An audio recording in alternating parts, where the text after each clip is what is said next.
सुधया गोपवृन्दै वृन्दारण्यं स्वपदरमणं प्राविशद्गीतकीर्ति।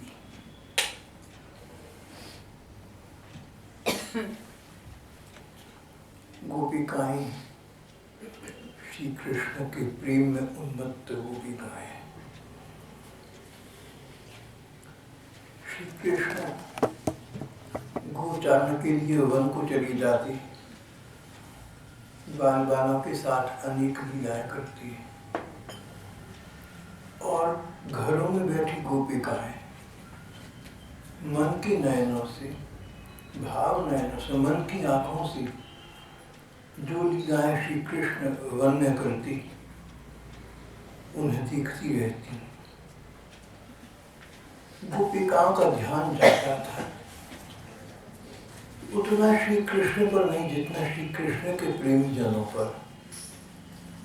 गोपिकाएं भाव नयनों से स्पष्ट देखती कि जहाँ श्री कृष्ण है वहाँ जड़ चेतन सभी जीव उन श्री कृष्ण के आकर्षण में मुग्ध हैं, उनसे आकृष्ट हैं। जड़ भी चेतन भी, पृथ्वी पर भी आकाश में भी, मानो सारा ब्रह्मांड श्री कृष्ण के आकर्षण के चालू में है। नारद जी ने भक्ति सूत्र में कहा है तदावलोकयति, जो प्रेमी है वो अपनी प्रेमास्पद के प्रेम को ही सारे संसार में दिखता है। नारद जी की ये उक्ति गोपिकाओं पर पूरी लागू होती है। गोपिकाएं घरों में बैठी हुई वन में भगवान की लीलाएं देखती।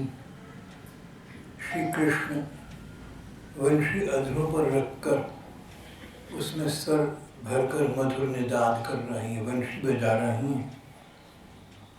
मोर देखते हैं श्री कृष्ण का, दर्शन करते हैं श्री कृष्ण की वंशी ध्वनि सुनते हैं, मोर कोह को उठते हैं और नृत्य करने लगती हैं। मोर नृत्य करते हैं श्री कृष्ण के वंशी के स्वर के अनुकूल। दोनों की ट्यून एक ही होती है। जिस स्वर में श्री कृष्ण, जिस लय में श्री कृष्ण वंशी बजा रही हैं, उसी लय के अनुकूल मोर नृत्य कर रही हैं।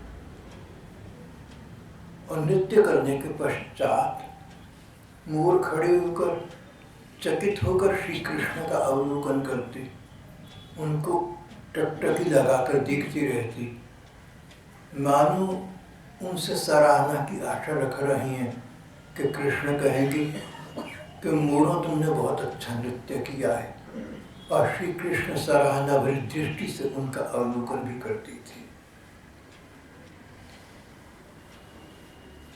अन्य अनेक पक्षी श्री कृष्ण का वंशी का स्वर सुनकर मौन हो जाती, मूक हो जाती, शांत स्तब्ध हो जाती।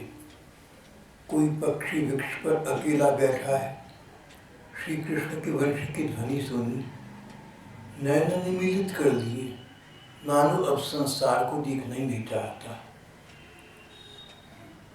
कहीं कई पक्षी अनेक वृक्ष शाखाओं पर बैठे चहचहा रहे थे। श्री कृष्ण की वंशी का स्वर सुना तो और भी अधिक चहचहाने लगे, मानो आनंद की हिलोर आ गई हो, मानो हर्ष हिलोर आ गई हो। आनंदातिरेक से वो नृत्य करने लगते। गोपिकाएं परस्पर कहती थी कि सखियों, बहुत से पक्षी, बहुत से वृक्ष ऐसे हैं जो सचमुच न पक्षी हैं न वृक्ष हैं, भगवान को कोई भक्त हैं जो वन में रहती हैं और भगवान की लीला देखने के लिए मोर या पक्षी का रूप धारण किए रहती हैं अपने योग बल के द्वारा। बहुत से महात्माओं का ऐसा कहना है कि वृंदावन में आज भी ऐसे वृक्ष हैं जो पूर्वकालीन भगवान के भक्त हैं, वृक्ष के रूप में केवल रहती हैं। बहुत सी प्रेमी विद्वानों की आज भी ऐसी मान्यता है। अभी 30-40 वर्ष पहले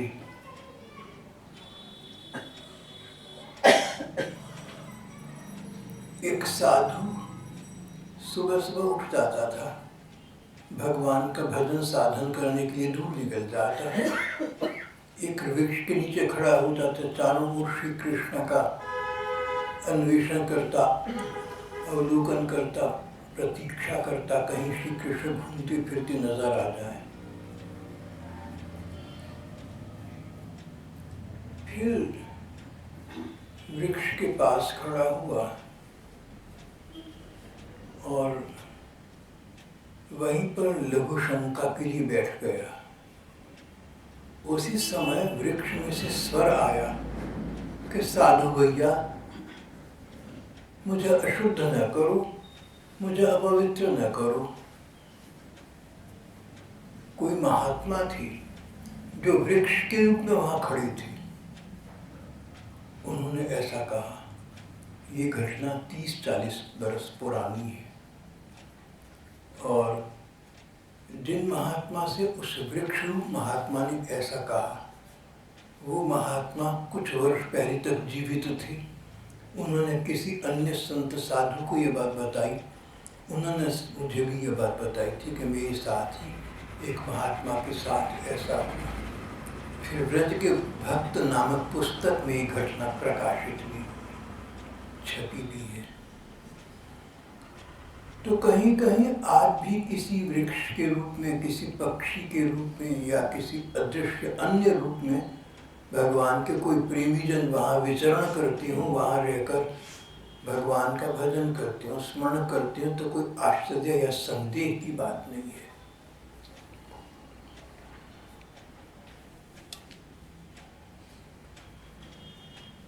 हरिणियां श्री कृष्ण की वंशी का स्वर श्रवण करती तो भागी आती उनके पास और अपने नयन विस्फारित करके, अपने विशाल नयन, हरिणियां अपनी बड़ी बड़ी आंखें फाड़कर आश्चर्य और आनंद के साथ श्री कृष्ण के रूप का दर्शन करने लगती। वंशी के स्वर का प्रभाव था श्री कृष्ण के रूप का दर्शन, उसमें खो जाती। गोपिकाएं कहती हैं, श्री कृष्ण को देखो कितने उदार हृदय, कितने करुण हैं। श्री कृष्ण हरियों के द्वारा किया गया अपना ये सराहना, अपनी ये सराहना, अपना ये सत्कार स्वीकार करती हैं। और जिस प्रकार हरिणियां उनको मुग्ध होकर देख रही थी, उसी प्रकार श्री कृष्ण भी उन्हें प्रसन्नता की दृष्टि से देखते हैं और उनकी सराहना करती हैं। गायों की दशा तो निराली हो जाती। श्री कृष्ण वंशी के स्वर में स्वर भर कर निनाद करती, वंशी बजाती, तो आसपास की दूर पार की गैयां भागी चली आती। उनके आते समय, उनकी द्रुत गति से धावित होते समय, तेजी से कृष्ण के पास आते समय उनको देखकर ऐसा लगता था मानो इसी प्रतीक्षा में थी कि श्री कृष्ण वंशी में स्वर भरकर हमें बुलाएंगे तो हम कहीं पीछे न रह जाएं। उस समय कहीं कोई ऐसी बात ना हो जाए कि हम न जा सके। तत्पर रहती, तैयार रहती कृष्ण की वंशी में। इन्होंने अपना निमंत्रण सुना और भागी चली गई। इस प्रकार तत्पर, तैयार, उद्यत रहती थी। कहीं ऐसा ना हो कि श्री कृष्ण की वंशी का स्वर श्रवण गोचर हो और हम विलंबित हो जाए, हम देर से पहुंचे, किसी काले वशम तुरंत भाग न सके, लेस्ट बी लैग बिहाइंड, अचानक कहीं थोड़ा सा पीछे रह जाए, ऐसा ना हो। तत्पर रहती थी, जहाँ स्वर श्रवण गोचर हुआ तुरंत भागी चली गई। इस प्रकार की गैयें और उनके बछड़े, कथाकार कहती हैं, गोपिकाएं कहती थी, बछड़ों की तो गतिमति ही निराली हो जाती है। बछड़े वंशी का स्वर सुनकर श्री कृष्ण के पास जाती हैं, उनको निहारने तो लगते ही हैं, साथ में मुंह में लिया हुआ दूध का घूंट न निकल पाती हैं न उगल पाती हैं। उस समय उनकी गतिमति विचित्र अद्भुत निराली हो जाती है। श्री कृष्ण को निरखती रहती हैं, सब कुछ भूल जाती हैं, आत्मविस्मृत हो जाती हैं, आत्महारा हो जाती हैं, मानो इन पशुओं को भी जगत का बोध न रहा हो। जैसे मानव भक्त श्री कृष्ण के प्रेम में उन्मत्त हो जाती, इस प्रकार पृथ्वी के ये अन्य प्राणी भी श्री कृष्ण से आकृष्ट होते रहते थे। गोपिकाएं परस्पर ये चर्चा कर रही थी, देखो मोर, अन्य पक्षी, हरिणियां, गाय, बछड़ी, ये सब तो चेतन पदार्थ हैं। इनके अंदर आत्मा तो है, ये जीवित तो हैं, भले ही पशु पक्षी हों, पर जो प्रकृति के जड़ पदार्थ हैं, जिनमें संजीवनी शक्ति नहीं है, कोई आत्मा नहीं है, वो निर्जीव पदार्थ भी श्री कृष्ण का स्वर श्रवण कर मानो सजीव हो जाती हैं, मानो जीवंत हो जाती हैं। गोपिकाएं कहती, देखो यमुना जी में भंवर उठ रही हैं, यमुना जी में लहरें आ रही हैं, यमुना जी में लहरें उठती, तट से आकर टकराती, फिर वापस चली जाती। गोपिकाएं कहती थी, देखो ये लहरें उठती हैं, तट तक आकर टकराकर वापस चली जाती हैं। आई थी श्री कृष्ण के चरण स्पर्श करने के लिए, सो कर न सकी, निराश होकर वापस चली गई, फिर वापस आती हैं, दोबारा तट का स्पर्श करना चाहती हैं। श्री कृष्ण के चरण स्पर्श की इनकी कामना इतनी अदम्य, इतनी अत्यक्त, इतनी अकाट्य है। नदी में जो भंवर पड़ रही हैं, इनसे इनके हृदय में श्री कृष्ण से मिलन की कामना उत्पन्न हो गई है, सो पता लगती है। ये श्री कृष्ण को समालिंगित कर लेना चाहती हैं, हृदय से लगा लेना चाहती हैं, इसलिए इनमें भंवर उठ रहे हैं। गोपिकाएं आगे चर्चा करती, प्रेम विमुग्ध गोपिकाएं कहती, सखियों ये पदार्थ जड़ हो या चेतन हैं तो हमारी पृथ्वी के ही, पर जो आकाश के पदार्थ हैं सो भी श्री कृष्ण से अनुरक्त हो जाते हैं। आकाश में बादलों को देखो, जब बादल देखते हैं श्री कृष्ण को वन में भ्रमण करते, जब श्री कृष्ण की वंशी का रव आकाश में बादलों तक पहुंचता है, बादल वंशी का स्वर सुनते हैं, देखते हैं श्री कृष्ण वन में आ गए।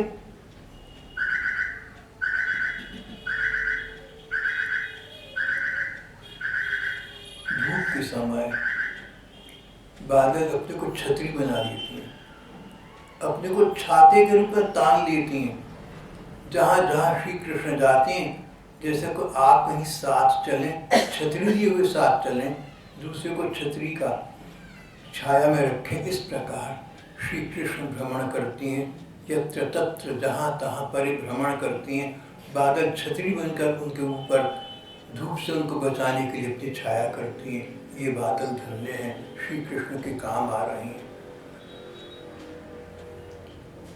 श्री कृष्ण को देखकर, उन वंशी का स्वर श्रवण कर जड़ पदार्थ चेतन हो जाती है, चेतन पदार्थ जड़ हो जाती है, चेतन पदार्थ जड़ होता जाती हैं, जहाँ के तहाँ ठिठके रह जाते हैं। गैयें, बछड़ी, हिरण, मोर, अन्य जन श्री कृष्ण को देखा तो वहीं के वहीं स्तब्ध रह गए, ठिठके रह गए, वहीं खड़े रह गए, चित्र लिखे से रह गए, मानो दीवार पर कोई पेंटिंग हो, इस प्रकार शांत हो गए। चेतन पदार्थ जड़ हो जाती है और जड़ पदार्थ चेतन हो जाती हैं। नदियां हो या पर्वत, नदियां हो या पर्वत हो, जड़ पदार्थ हो, बादल हो, मानो वे अनुप्राणित हो उठती हैं और श्री कृष्ण की सेवा के निमित्त अपने आप को समर्पित कर देती हैं। सखियों, गोपिकाएं कहती हैं, श्री कृष्ण की लीला इतनी अभिराम, इतनी मनोहर, इतनी मनोरम है, इसमें आश्चर्य ही क्या है। अन्य गोपिकाएं कहती हैं कि पृथ्वी और आकाश के पदार्थों की क्या बात करती है, स्वर्ग की बात करूँ ना, जब श्री कृष्ण वंशी में स्वर भरती हैं, वंशी बजाती हैं, उनकी वंशी का स्वर दूर दूर तक स्वर्ग लोगों तक पहुंच जाता है। स्वर्ग की देवियां जब वंशी पर श्री कृष्ण के द्वारा गाया हुआ मधुर संगीत सुनती हैं, अपनी सुध-बुध खो बैठती हैं, मानो मूर्छित हो जाती हैं। उन्हें अपने वस्त्रों का नहीं पता रहता कि हमारे कपड़े कहाँ गिर रहे हैं, कहाँ जा रहे हैं। अपना धीरज खो बैठती हैं। चोटियों में गुथे हुए फूल पृथ्वी पर गिर रहे हैं, उनको ये भी पता नहीं होता। आश्चर्य की बात है कि स्वर्ग के देव देवी गण भी श्री कृष्ण के वेणु माधुर्य से, रूप माधुरी से, उनकी लीलाओं से इतने अद्भुत, इतने मुग्ध हो रहे हैं। श्री कृष्ण की लीला का पृथ्वी पर प्रकाश ही इसलिए होता है कि विवेकवान व्यक्ति, सौंदर्य के उपासक अन्वेषक व्यक्तिगण सच्चे सौंदर्य की, वास्तविक सौंदर्य की, स्थायी सौंदर्य की, जो केवल श्री कृष्ण में है, आराधना कर सकें, साधना कर सकें और अंततः उसे प्राप्त कर सकें। पृथ्वी के न जाने कितने जीव श्री कृष्ण के अवतार से पहले इस पृथ्वी पर इसी प्रकार श्री कृष्ण की आराधना कर रहे थे।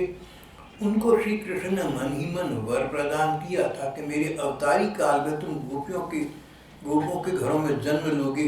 वही ये भक्त गोप बालिकाओं के रूप में अवतीर्ण हुए थे। बाद के भक्त भी अगर इसी प्रकार श्री कृष्ण के लिए साधना आराधना करें तो श्री कृष्ण उन्हें अभी या देर से, जैसी साधना हो, जैसी त्वरा हो, जैसी भावना हो, जैसी तीव्रता हो, उसके अनुसार अपने पास, अपने चरणों में स्थान प्रदान कर सकती हैं। श्रीमद् भागवत का मंतव्य यही है। पूरी श्रीमद् भागवत का सार यही है कि श्री कृष्ण अवतार लेकर पृथ्वी पर इसीलिए आए कि उनके श्री विग्रह का जो पढ़ा है, सुना है या कहीं चित्रों या विग्रहों में देखा है, दर्शन करके उस रूप को अपने मन में बिठा सको, उसका रूप का बार बार ध्यान कर सको। सुबह सोते समय, सुबह को सोकर उठो तो भगवान के स्वरूप का क्षण भर को ध्यान कर लो। रात को शैया पर शयन करने के लिए जाओ तो शयन पूर्व 1 मिनट उनके रूप का ध्यान कर लो। तो शीघ्र या कुछ देर से, पर अवश्य ही श्री कृष्ण प्रेम अवतार प्रभु चैतन्य देव कहते थे, कभी ना कभी कृपालु कृष्ण तुम पर कृपा कर ही देंगे। उसकी प्रतीक्षा करना, उस समय की प्रतीक्षा करना जब श्री कृष्ण से इस प्रकार मिलन हो जाएगा। जीवन का यही चरम लक्ष्य है।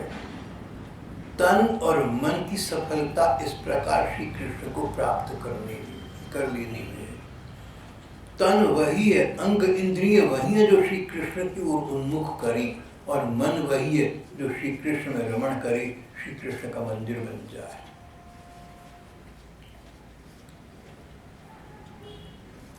एक भक्त थे, अकबर के समय में थे, मुसलमान थे, पर भगवान कृष्ण के प्रति आकृष्ट थे। संस्कृत का अच्छा ज्ञान प्राप्त कर लिया था उन्होंने, क्योंकि उस समय भगवान कृष्ण की लीलाओं से संबंधित साहित्य संस्कृत में ही विशेष उपलब्ध था। संस्कृत पढ़ी, संस्कृत का ज्ञान प्राप्त किया और उसके बाद उन्होंने संस्कृत में कई प्रकार के साहित्य की रचना की, रस साहित्य की रचना की। एक श्लोक लिखा जिसमें उन्होंने यही बात कही कि श्री कृष्ण, तुम्हारा मादक रूप, तुम्हारा मनमोहन रूप मेरे मन में बसा रहे।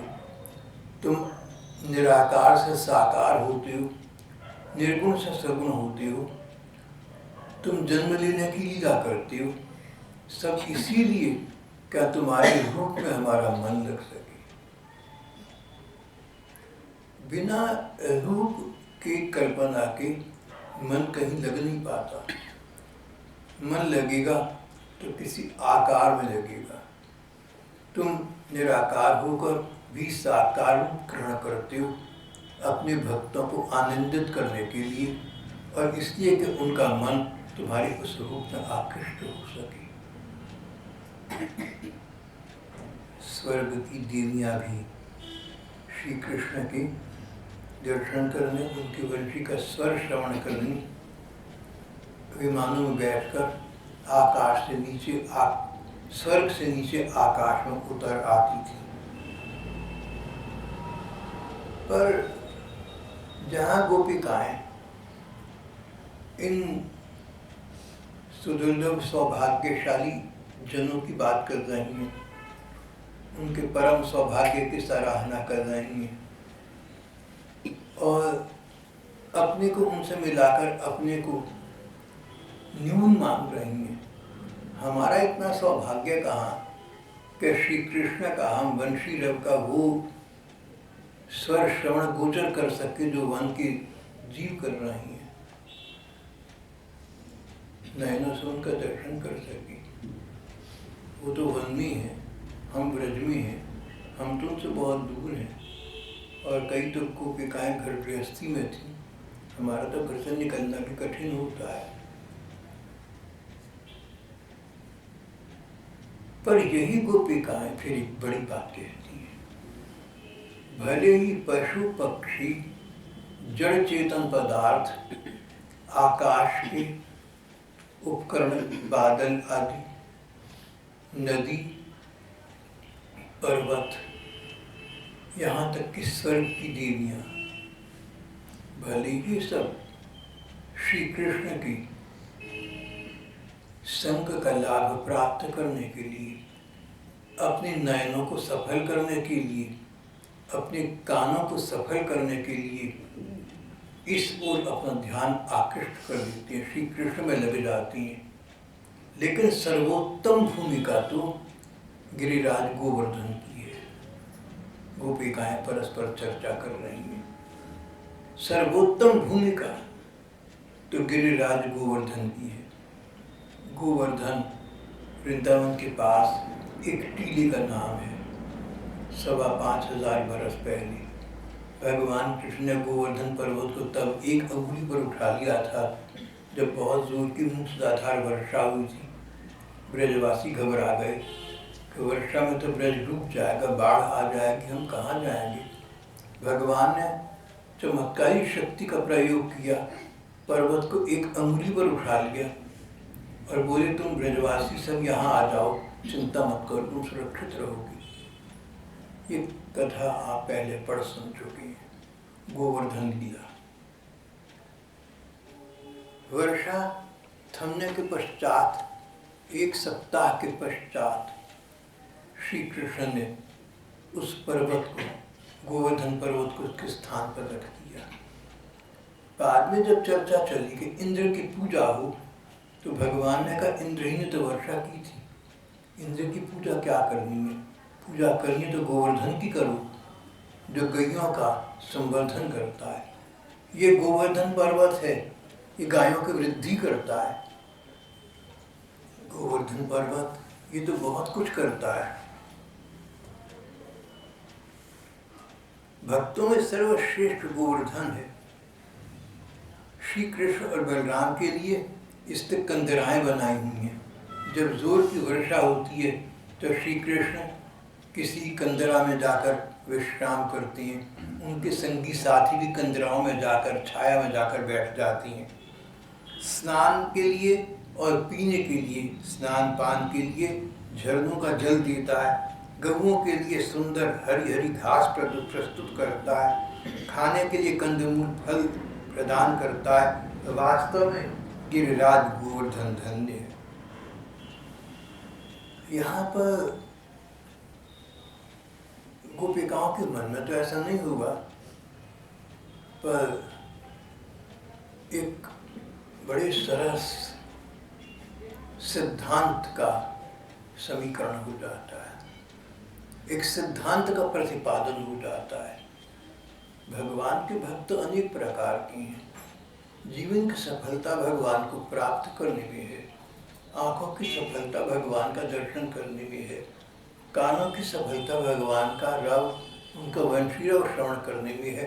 सो तो सब सत्य है, पर सर्वोत्तम धन्यात धन्य भाग्य उन जनों का है।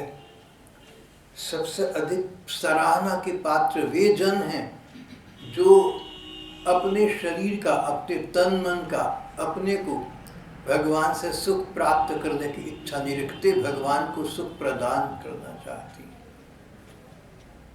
भगवान को देखा, अच्छा लगा, अपने को अच्छा लगा, अपना सुख देखा, लेकिन भगवान के लिए कंदराएं हों, उनमें विश्राम कर सकें।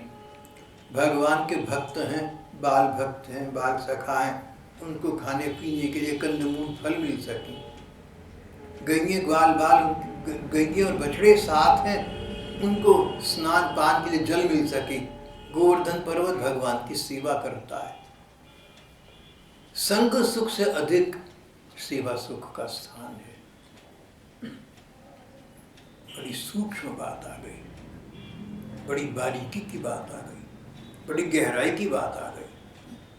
हम किसी को प्यार करते हैं, हम उसका संग चाहते हैं, उसके साथ मिलना जुलना बैठना उठना चाहते हैं, उसके साथ घूमना फिरना चाहते हैं। इसमें किसको सुख मिलता है? हमें सुख मिलता है। प्रियतम के साथ बैठना, घूमना फिरना, गले लगाना, सब में अपने में सुख है।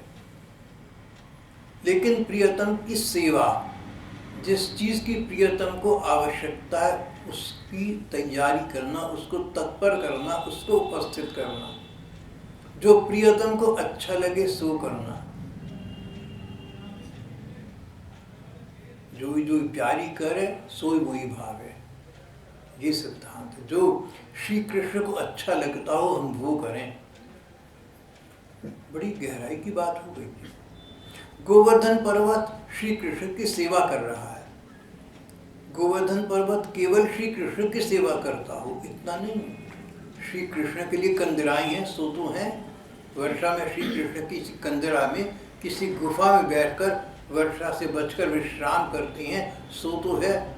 पर जो श्री कृष्ण के भक्त हैं, उनके बाल सखाएं, उनके भी विश्राम का ये पर्वत प्रबंध करता है। केवल भगवान की सेवा नहीं, भगवान के भक्तों की भी सेवा। जैसे केवल माँ का ध्यान रखना नहीं, बाकी बच्चों का अधिक ध्यान रखना।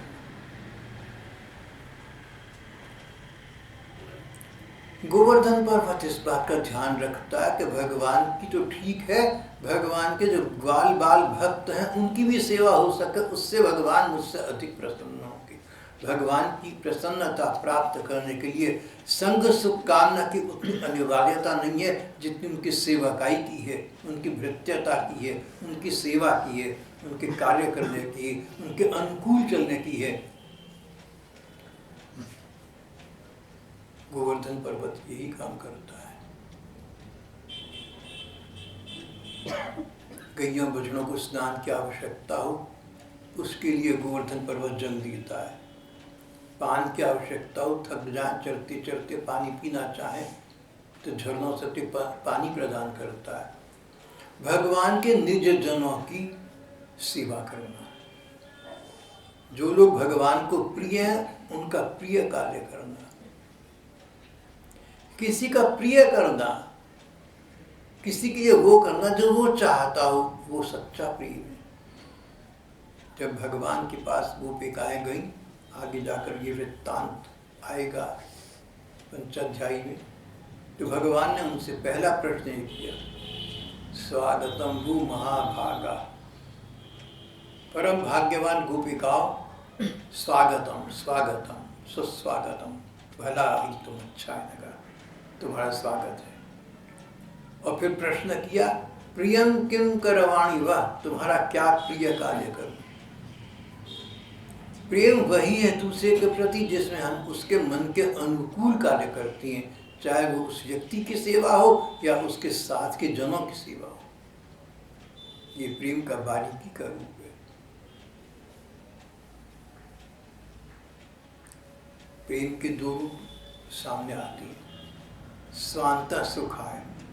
एक तो प्रेम इसलिए कि हमें अपने को सुख मिलता है किसी से, इसलिए हम उसको प्रेम करते हैं। मान लीजिए कि मुझे टेप रिकॉर्डर अच्छा लगता है तो मैं टेप रिकॉर्डर से प्रेम करता हूँ, उसको अच्छा सा बना के रखता हूँ, ख़राब नहीं होने देता, ठीक समय पर मरम्मत भी कराता हूँ। मुझे वॉइस रिकॉर्डर चाहिए, मुझे कंप्यूटर चाहिए, मुझे टेलीफोन चाहिए, मुझे बिजली चाहिए और दुनिया भर की चीज़ें चाहिए, सारे ऐश्वर्य का सामान चाहिए, वो मैं रखता हूँ। इसलिए रखता हूँ कि मुझे अच्छा लगता है, मुझे सुख मिलता है। तो मुझे इन चीज़ों से प्रेम नहीं है। इन चीज़ों जो सुख मिल रहा है, जो सुविधा मिली, उससे प्रेम है। सुख किसको मिला? सुख तो मुझे मिला, मुझे अपने से प्रेम है।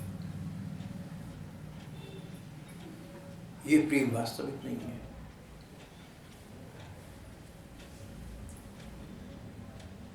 नवा हरिपुत्राय कामाय पुत्रो प्रिय भवति, आत्मैव कामाय पुत्रो प्रिय भवति। बृहदारण्यक नाम के उपनिषद में बहुत बड़ा एक पैराग्राफ, एक उपाख्यान है ऐसा। पुत्र पुत्र के लिए नहीं प्रिय नहीं है, अपने लिए प्रिय है। पति पति के लिए प्रिय नहीं है, अपने लिए प्रिय है। संसार में कोई व्यक्ति उसके लिए प्रिय नहीं है, अपने लिए प्रिय। हमें अच्छा लगता है। एक व्यक्ति कोई सुंदर कन्या पसंद आ गई, उसको प्यार करने लगा।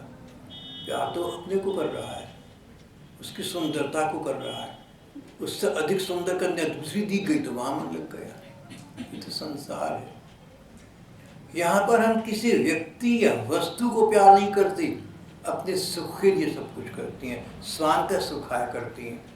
भगवत प्रेम यही संसार के प्रेम से अलग हो जाता है। भगवत प्रेम स्वांत सुखाय नहीं है।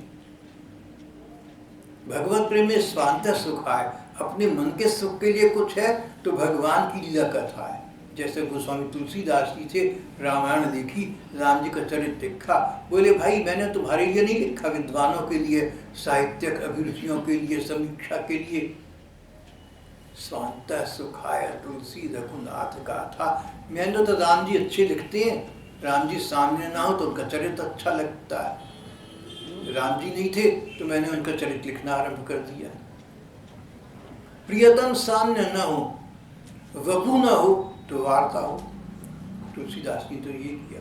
भगवान के जितने भक्त हैं भगवत प्रेम के जगत में, पहली बात भगवान के साथ प्रेम करती हैं तो एक तो स्वांत सुख है, अपने सुख के लिए।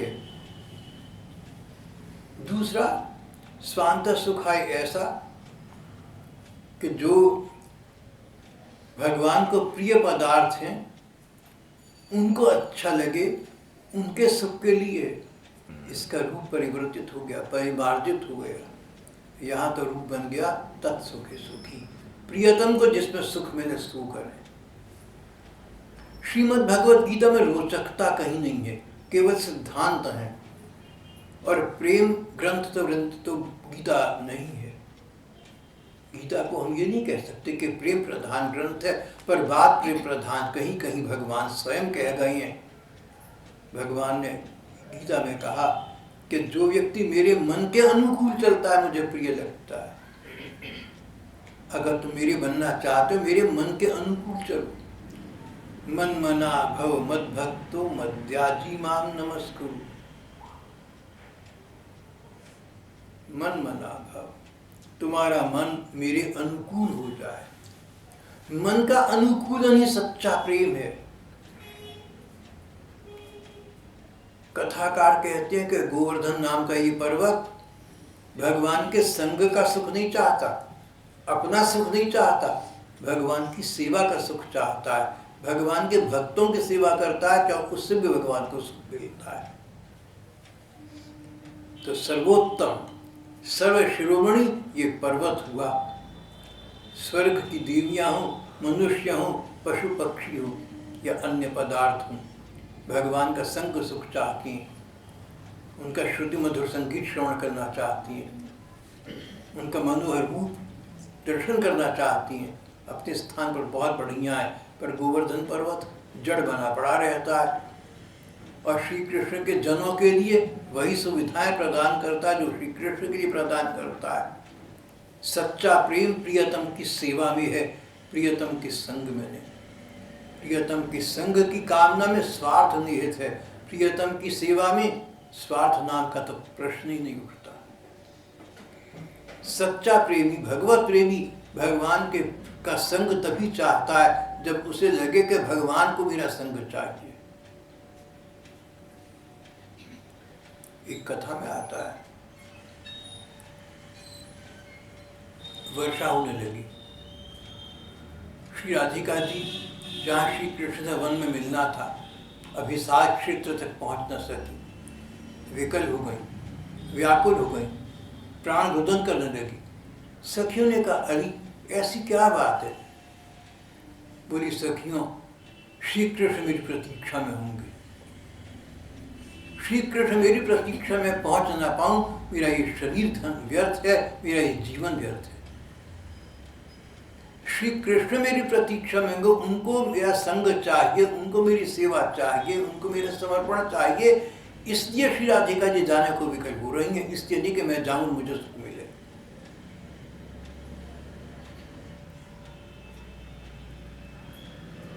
स्वांत सुखाय, अपने सुख के लिए जो है वो एक बात है, और तत्सुखी सुखी, दूसरे के सुख में सुखी होना, चाहे संग प्राप्त न होता हो।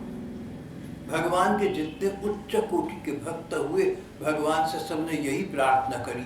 किसी ने ये नहीं कहा कि भगवान हम चाहते हैं कि तुम्हारा दर्शन में हर समय होता रहे। किसी ने भगवान को बंधन में नहीं डाला। भगवान तुम सामने रहो सदा हमारे, किसी भक्त ने ऐसा नहीं कहा। उच्च कोटि के जितने भक्त हुए, प्रहलाद जी आती, उन्होंने कहा आपका स्मरण बना रहे। नाथ योनि सहस्रेषु येषु येषु रजाम्यहम् तेषु तेषु चला भक्त्यच्युतास्तु सदा त्वयि। आपके चरणों में हर अनुराग बना रहे, आपका स्मरण होता रहे, बस हम इतना चाहते हैं। आपको नहीं, आपके स्मरण को चाहते हैं।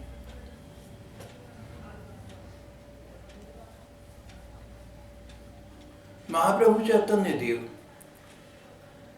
प्रेम अवतार गौर हरि, श्री कृष्ण के प्रति कांता भाव था। जैसे विरहिणी पत्नी प्रवासी प्रियतम को बहुत देर तक न मिलने के बाद उसी का चिंतन करती है, उसी को चाहती है, उसी की प्रतीक्षा करती है, उसी प्रकार प्रेमावतार प्रभु चैतन्य देव श्री राधा जी के भाव में भावित रहते, गोपी भाव में रहते। उनको यही पता था कि मैं गोपी हूँ, और श्री कृष्ण को चाहती पुकारती थी। लेकिन उन्होंने भी एक श्लोक में कहा कि कृष्ण, मैं तुम्हें बहुत चाहती हूँ, तुम्हारा संग चाहती हूँ, तुम्हारी सेवा चाहती हूँ, सो भी तभी जब तुम चाहती हो, अगर तुम नहीं चाहती तो मैं नहीं चाहती। आश्लिष्य वा पादरतां विनष्टुमा अदर्शनानि मर्महतां करोतु वा यथा तथा वा विदधाति लंपटो मत्प्राणनाथस्तु एव नापरा।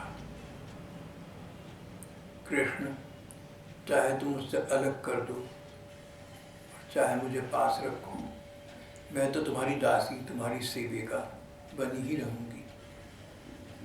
तुम चाहोगी तो तुम्हारा संग और सेवा में रहूंगी, तुम चाहोगे दूर रखना तो मैं दूर रहूंगी, दूर रहकर भी तुम्हारी रहूंगी, मन से तुम ही मेरी बनी रहोगे। बाद में साहित्यकारों ने इस प्रकार की अनेक कल्पनाएं साहित्य में की हैं।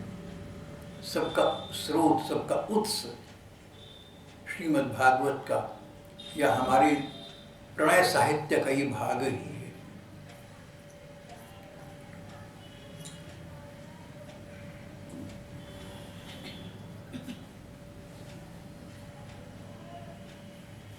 I'll be your wife if you marry me. If not, I'll die your mate. Shakespeare की एक नायिका ने, एक हीरोइन ने अपने हीरो को कहा, अगर तुम मुझसे विवाह कर लोगे, तुम्हारी पत्नी बनने का मुझे सौभाग्य प्राप्त हो जाएगा। नहीं, मन से तो मैं तुम्हारी रहकर ही, मन से तुम तुम्हारी ही रहकर ये जीवन काट लूंगी। सब विचारों का उत्स, सबका स्रोत, सबका समारंभ हमारी प्रणय साहित्य में, श्री कृष्ण के प्रेम साहित्य में मिलता है। और जितना इसका विकास वहाँ है, जितना निखार वहाँ है, उतना निखार आज तक संसार में, साहित्य में तो कहीं हो भी नहीं पाया। जो भी हो, भक्तों के लिए, साधकों के लिए श्रीमद् भागवत आदि ग्रंथों का भाव यही है कि हम लोग श्री कृष्ण की साधना आराधना के मार्ग द्वारा अंततः श्री कृष्ण की सेवा प्राप्ति कर लें। तदेव साध्यता, तदेव साध्यता। श्री